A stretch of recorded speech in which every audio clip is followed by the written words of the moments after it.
Hello and welcome to Hey, we like your pod. And we're going to tell you all about it. Why? Tonight. Hi, Matt. Hey, Don, how you doing? It's Dawn here, and I'm joined, as always, by my trusted partner, Matt Pickett. It's good to see you. Sorry I'm late. My fault. For once. No worries, Don. No worries at all. I'm just happy to see you tonight. I'm happy to see you, too. What's new? How's your week? Week's been great. I've had a couple things that I've knocked off my long-term to-do list at work, and we have a house guest. One of my sisters-in-law is visiting for the weekend from way out of town, and our oldest kid is getting interested in gardening, which is good because my wife and I hate gardening. So we're gonna have some nice outdoor stuff happening in our house here. So yeah, things are real good right now. Dawn, how are you doing? I love that. Is she into flowers or vegetables? She's really excited about vegetables right now, but thinking about flowers as well. So we'll see how it goes. Yeah, some vegetables can be really ugly. Just, you're going to find out tomatoes, extremely ugly, but great to have around, especially those little ones that you can snack on. I'm not a big tomato person, but those little ones that are super sweet are fun. Mm-hmm. Love those. But yeah, vegetables are a whole thing. And she's going to want to get ladybugs from the garden store to keep it. Yep. Totally. She has a couple of books she's been reading about gardening and taking notes. She has a little journal dedicated for it, making little diagrams. And fortunately to her, my father-in-law, her grandpa is really into gardening, has a major green thumb. And so they've already started collaborating and talking. Nice. Did the first sort of phase of the actual gardening last weekend. So yeah, it's awesome. I'm excited about it. So I love that. I love all that. I do the same thing. You design everything, you plan everything, and I do seeds too. Is she going to do seeds or just plants? Oh, well, wow. Some plants this year, seeds. She's banking for next year, basically at this point. So it's kind of late to do a lot of seeds. True, I suppose. Yeah, we can do them pretty much a lot of them kind of year-roundish here, but yeah, it's better to do it at the right time for sure. Yeah, for sure. All right. Well, cool. Are you excited about draft night? Yeah, I mean, it doesn't feel like draft night to me since we're not picking. I assume tonight, You might have news. I think you never know. Crazy stuff can happen, but it feels like Christmas Eve to me while everyone else is having Christmas. So I was is there some Eastern Orthodox, Christianity or something like that where they have to celebrate Christmas the next day? It's weird. It's a strange feeling because I'm following the draft news. I have my draft tracker in a separate tab here. I'm watching updates from Port and Schefter and stuff like that to see what the next picks are. But it's all kind of I don't know. It's like that meme of Squidward looking out through the window at SpongeBob and Patrick. That's what I feel like. It's they're all having fun out there. We're just kind of sitting inside waiting for our turn. So it's still kind of cool, I guess. But also, as we talked about a lot the last several episodes, I haven't gotten as much into the draft this year because the top 50-ish, right? Top 30 really are ones. It's I can't get excited about them because they're not going to go to us probably. So a lot of the names that are already off the board, at this point, the Lions pick is in. We're going to find out in a second at pick number 17 who they took. As we're recording this, that's how far it's how far in we are. And I know some of the names that have shown up already, but not all of them. And I think in a normal year, I'd be I'd have a take on each one of them. I'd have opinions about the fit. And here I'm I don't know, man. Good for them or whatever. So maybe I'm a little blasé for tonight, as far as the draft goes, but I'm very excited for tomorrow and for Saturday, of course. So that was a lot of me babbling. Dawn, how about you? How are you feeling about being excited for the draft, etc.? I was pretty excited last week, but I've been busy, so I haven't really. I mean, the week flew by. I can't believe a week has gone by since we saw each other. I know, and talked about this.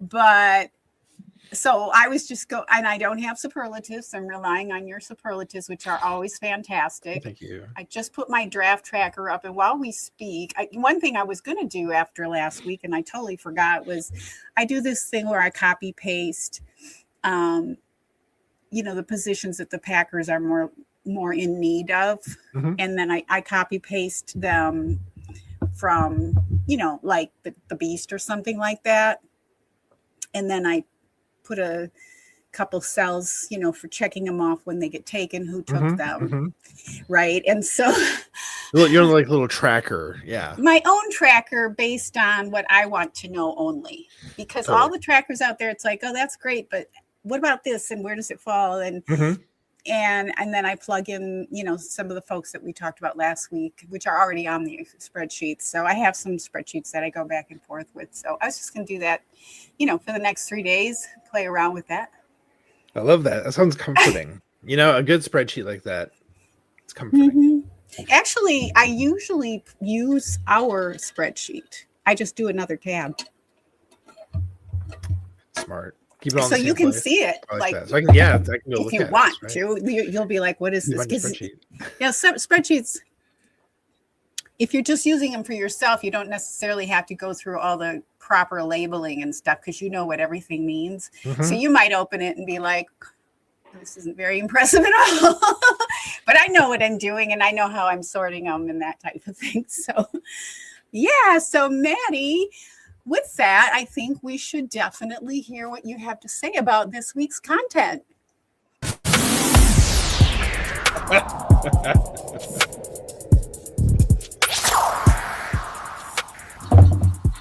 It's time for this week's superlatives.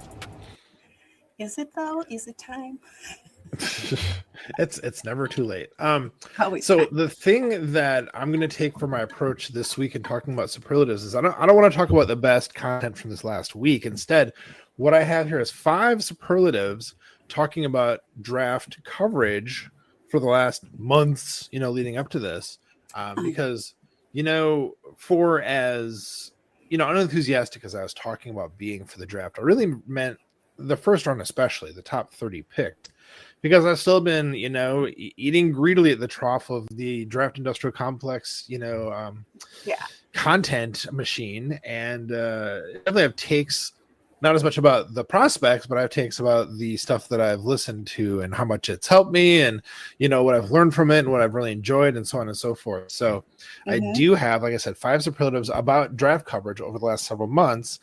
Specifically, I need to be clear on this, though, specifically through the lens of Packers people doing draft coverage, because if we're going to talk about like who does the best draft coverage, like right, there's probably tens of thousands of people doing some form of draft coverage and getting out there some format we could access, whether it's something like a blog post or an article or a video or a podcast. Like there's thousands upon thousands of those things out there.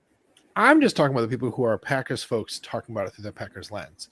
So no slights to like a Dane Brugler, who's amazing, obviously, or like a Nate Tice, like a Mina Kimes, right? So because I'm not talking about the national people here. So anyhow, that disclaimer said, my first one, Dawn, is best explainer. Okay. So if you're thinking through this for a second, who would Matt say is the best explainer? I think, Dawn, you will actually be able to guess who this is, because just last week I was talking about somebody who is really good at making things make sense to me in a way that most other draft people don't. Of course, that was our guest last week, Andrew Mertig. You are the best explainer about draft things for the Packers folks. Just the way he's able to talk about it, he avoids like weird jargon. He talks about things in ways that are just like really easy to understand, and the way how he can talk about different prospects. I mean, you heard it last week on our show, relative to each other and relative to like within like a vertical board and a horizontal like kind of idea, horizontal board and a vertical idea. That is, it all makes so much more sense when I hear him talk about it, whether it was on our show or like on a podcast, because he had a series going for Pack a Day, which was really cool because, of course, he used to be part of the regular Friday crew with Kyle Fellows and Maggie Loney. Right. And then they left to go do other things. And so I was like, oh, man, we don't get those guys anymore. But then for Andrew to come back and do like a weekly, I think it's maybe a couple times a week, actually some weeks, series such a blessing to have him back in there, you know? Mm-hmm. So what are your Yeah. thoughts on that, Don? What do you think? Best explainer. I think he's a fantastic choice for best explainer and many other good qualities too. And good dude. He's a good dude. Yeah. All right, Yeah. Don, should we move to my second one? Yeah, for All right. sure. I was going to guess some other I'm not going to because I don't want to ruin it for you, but we have so many really good explainers, right? Oh yeah, for sure. Yeah, It was tough to decide. I it thought is. all week about these ones, like is it this person? And like even in the last minute when I was kind of putting it into our show doc tonight, I was like, for someone like I gotta pick one. I just gotta go with it. Just trust my gut, you know. So yeah, it's Right. hard to actually honestly say who I think are the best in all these categories. But in the end, I'm sticking by what I'm putting on tape here I tonight. like it. So. All right. So my next one, yeah. Yeah. Do this. My next one, most thorough. This was one of the hardest ones to say conclusively because there's a lot of very thorough work being done out there by a lot of really smart people. And it kind of comes down to with a lot of these, like what's the flavor you like best? I know that's a thing and we all learn things differently, but just the same, I will stand on the table. I will pound my shoe for Brendan Rupp on this one. Brendan Rupp for okay. most thorough because his series Unpacking Future Packers for Packers Wire, every single one of those articles, I don't know how he does it, Don. He must spend so much time working on these because it's not just your typical not just your typical like rundown of the person. He gets quotes from like coaches, from people who know the prospect, from all kinds of stuff. He brings in statistics and things. It's almost like the amount of information like Dane Brugler puts into like stuff about prospects in the Beast. Brendan's doing that like on a one person basis at a time, a couple times a week, but more so it's like that stuff on steroids. Every single one is a really fun read. You learn a lot about a lot of different prospects, and because it's Unpacking Future Packers, he has it, number 100 all the way to number one. There's 100 of these things out there, Don, and they're great. Yeah. With the mindset of like, as it comes down to one, it's like the ones who he thinks are most likely to be drafted by the Packers. So like each individual thing itself is good, but also like the larger series and the context for each like number as it progresses is also really cool. So huge fan of that series, Brendan. Every year, it's so much fun to read. Amazing work. Nice, yay, Brandon. Yeah, we had him on our show, I think, didn't we? We did a couple of years ago. Okay, trust me, we did. I don't know. I'm looking. It's a yes, show. I think we did. You talked about his process for that. It was fascinating, right? And we have so many good. We've had so many good guests too. We're so lucky. Yes. Yes. All right. What's your next one, Maddie? Next one, the third one, best approach. So again, there's lots of ways you could convey information or do the analysis to make it make sense, to parse out all this data that's out there to like convey information that's actually useful. My favorite approach of anybody who's doing this stuff is, and this should come as no surprise because of how thoughtful he is, how intentional he is, and even just every word he lays down, is John Meerdink. I was waiting for that. Yes. I love that the way John is wired. It's like he wants everything to be as digestible as possible. Most episodes are like, 20-ish minutes long. He said before he wants it to be like, you should be able to listen to it on the way to work. And that should be how long a podcast is. I think that's a great philosophy. And so that like eye towards how do I like boil this down to the most like simplest way to talk about it while still hitting a lot of great rich details. It's like a really hard balance to strike, and he nails it every time. So when he's doing like draft prep stuff, the way how he talks about it, sorry, I saw True North's thing in the chat there. The way he talks about it, he says, let's talk about it's a combination of measurables and production. Some years he's like produced like a score from it and then like rank them on the score. So he'll give like kind of the rundown of each of the people without belaboring the point, but giving you kind of like the nuggets that really can like stick. Nuggets that stick. See a doctor. But anyhow, I really enjoy the way how he talks about it, and especially because I think a lot of draft stuff, if you're just listening on a podcast and you hit like it becomes like a soup of names you're hearing. It's just kind of all running together. The way how John talks about it, actually keeps that from happening. They don't congeal together; they stay separate, which I appreciate. Like, so I retain that a lot better the way how he talks about it. So huge. That shout out makes John sense Meerdink. because a soup of names is what happens, especially when you're first starting to try to do your research for the draft. It's like, who are all these people? But yeah, oh, well, that's good. That's good. I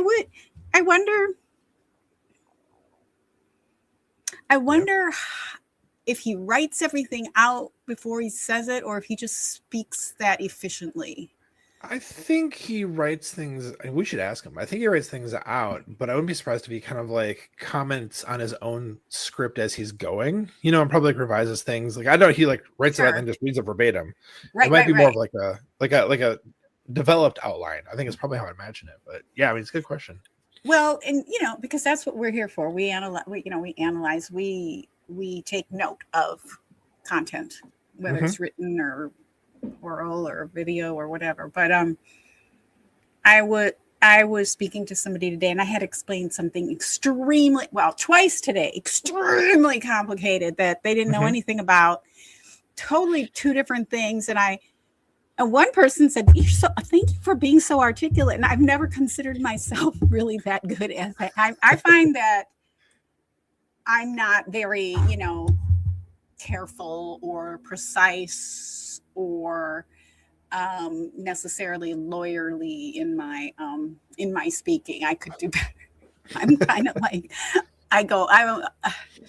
anyway, so I just wonder about that because I think about a lawyer when I think about the way he speaks. Very careful, but they're trained to do that. They're trained to think a certain way before words come out of their mouth. Sometimes lawyers are way too careful, and it's annoying if you know them on a personal level. Oh, sure. It's like, all right, but maybe people can't turn on and off that switch. Maybe you shouldn't. I clearly don't. I mean, when you're talking about how people communicate, I think everyone does some amount of like code switching, depending on the situation. I know that I definitely do, and I'm really conscious of it. Sure. But, with John Meerdink, he studied, I think, journalism and communication, right? I mean, he has worked in journalism, and he does talk about his current job is in like a communication field. I think writing press releases, if I remember correctly. He's just talking about that the other day.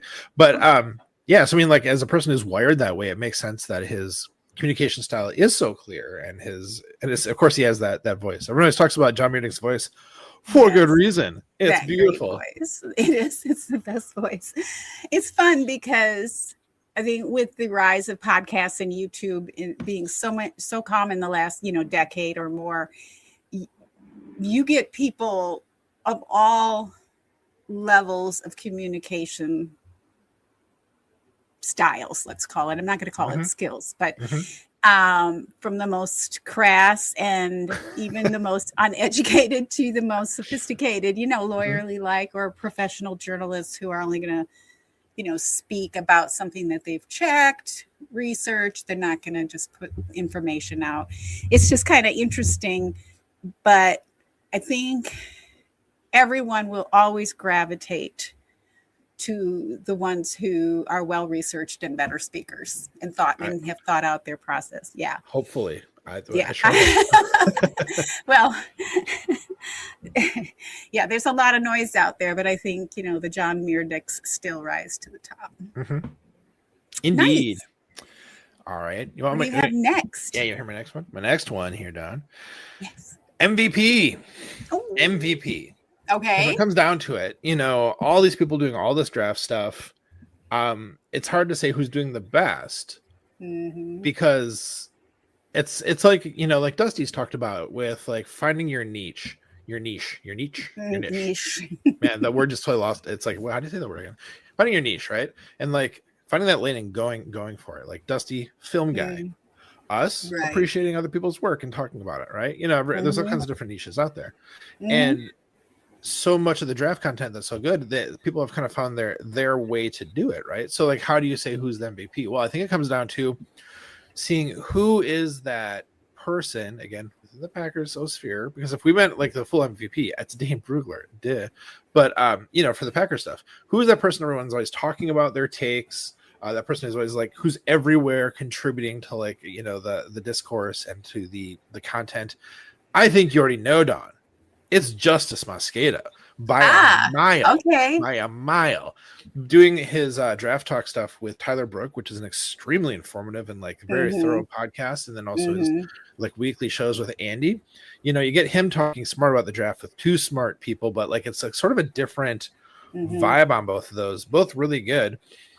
So I think Tyler Brook and Justice, when they talk about it, it's more like talking to draft people the way like it kind of comes off. It's like if you are like a person who's like, you know, waist deep in the draft stuff, you're gonna like really vibe with the way they're approaching this and talking about it versus the way how Justice and Andy talk about it. It's more like if you're a Packers fan, and even if you're not like as like up on the draft and stuff, you're still gonna like be able to follow this. So this is to say that there have been some draft talk episodes with Tyler Brook where I'm like, whoa, you guys, I need to do my homework just to listen to this podcast. And that's a compliment, just to be clear. Right. And less so with Andy, but still, you know, very much like, okay, this is a lot of information. And just hearing these smart people giving good takes about you know, potential draft picks, potentially drafted players. It's cool. It's good stuff. I love it. I can't get enough of it, you know? Yeah. So MVP plus also of course his work with Acme Packing Company. I mean, he basically is the heart and soul of it. You know, he is the engine. He is the captain. And everyone else who writes for it is amazing and is kind of along for the ride on the Justice boat. But it is, for my estimation, it is the Justice boat. So hands down, Justice Mosqueda, MVP of draft coverage for Packers fans. Nice. Very nice. I'm loving these superlatives, Maddie. Your superlatives. Yeah. Oh yeah, dude. Justice was one of my favorite guests we've had in a long time, man. I know. He was just so friendly and so like, I don't know. Such like his vibe was just so friendly. I'm looking for another word to describe it. It was like warm. He genuinely seemed to want to come back too. He seemed to have fun. I think he said he had more fun than he thought he was going to.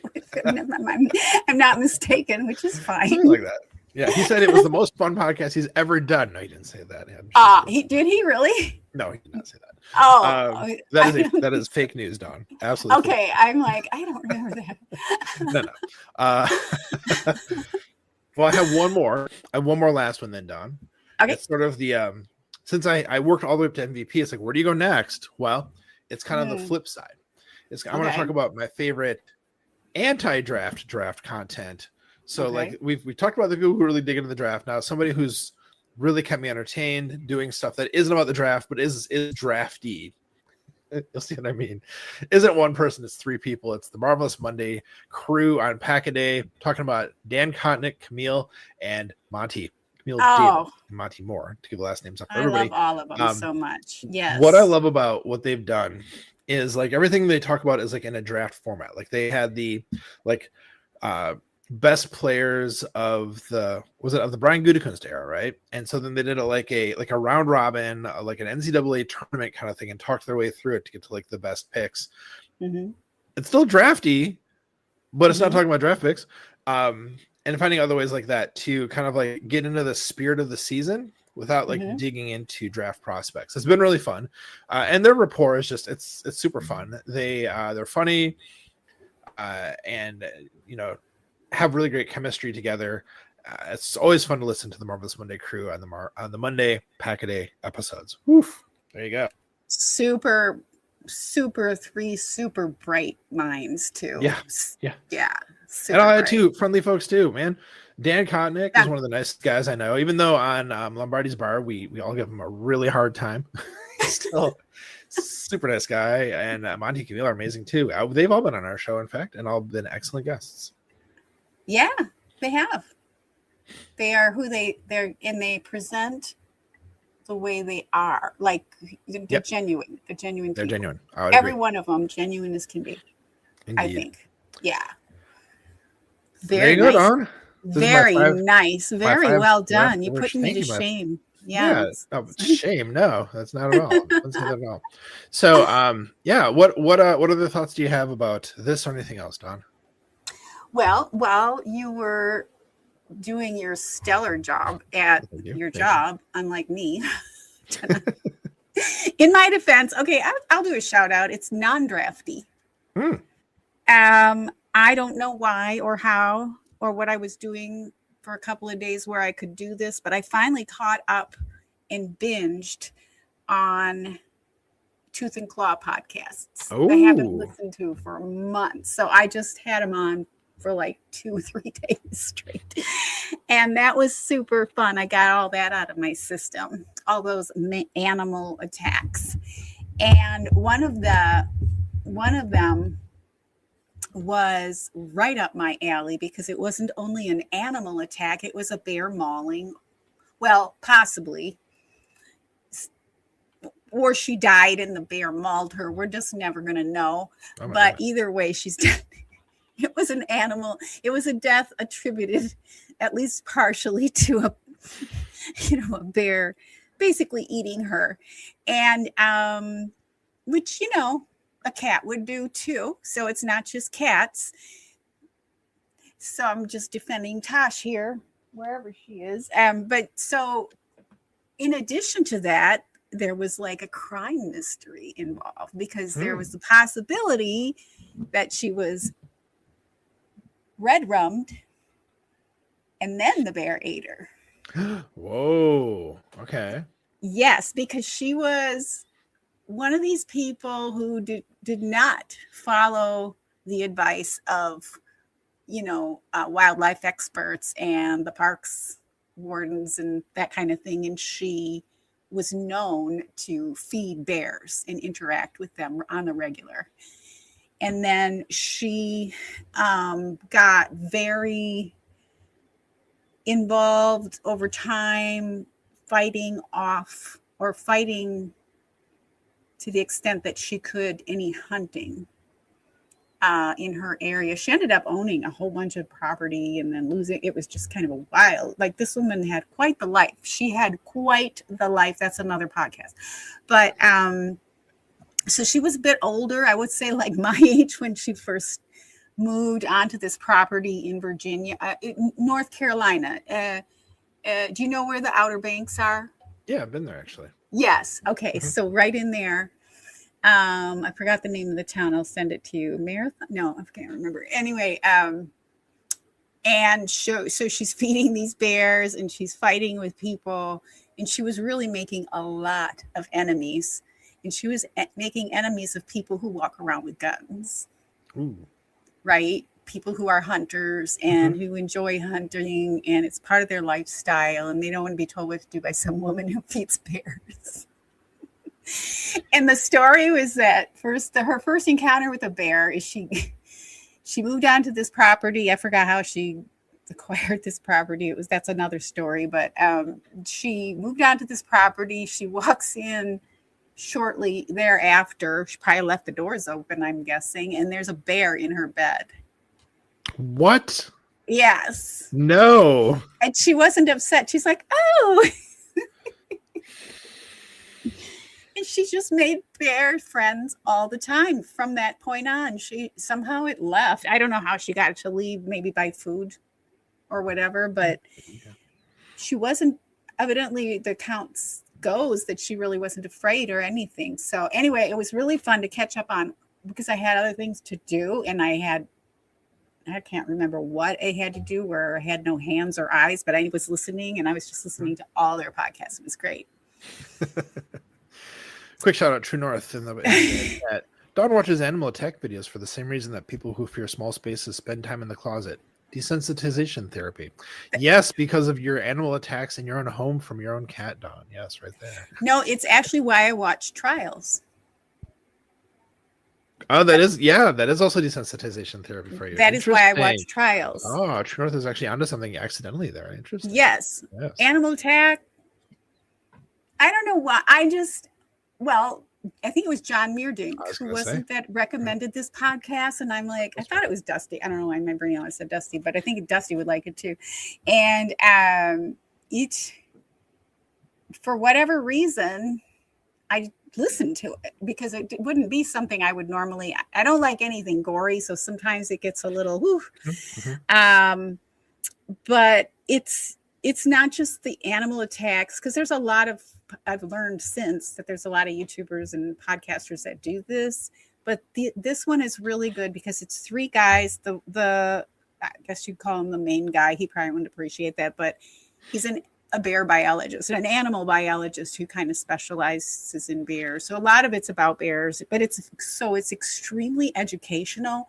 But he's a fantastic, unlike me, storyteller. He's a great storyteller, and so it's interesting. But then in addition, you have his brother and his brother's best friend, who's also his friend, who they all grew up together, I think, or they've known each other for a long time. You can tell the rapport, who are constantly butting in, and they get off on all these crazy tangents. And it's entertaining too. And their personalities are fun. And they even organize a lot of trips, like for their followers to go to India and look at Bengal tigers in the wild and that kind of thing. So it's just, there's a lot to it and super fun. And True North is back. Dawn watches trial videos to understand how Matt got jailed. I will never understand why you're in prison, but we don't talk about it. One of these days I'm going to hang that doggone flag. The flag's right there. I just have to put it up. It's got to put it up. So it won't look like a jail soon. At some point, whatever. So are you going to like watch video of any draft coverage, or just kind of keep your eye on the? Tomorrow night I would, but my kid has a dance, like a mini prom kind of a thing, basically for junior kids. Cute. So I'll be away from the house because we like drop her off and go get dinner, the rest of us, and then pick her up and stuff. So I'm gonna miss a lot of it while it's happening. I won't be able to really watch it. Okay. So sadly, no. How about you, Don? Are you gonna try to watch it tomorrow? I'll probably have something babbling on in the background. Probably the athletic football show. That tends to be my go-to.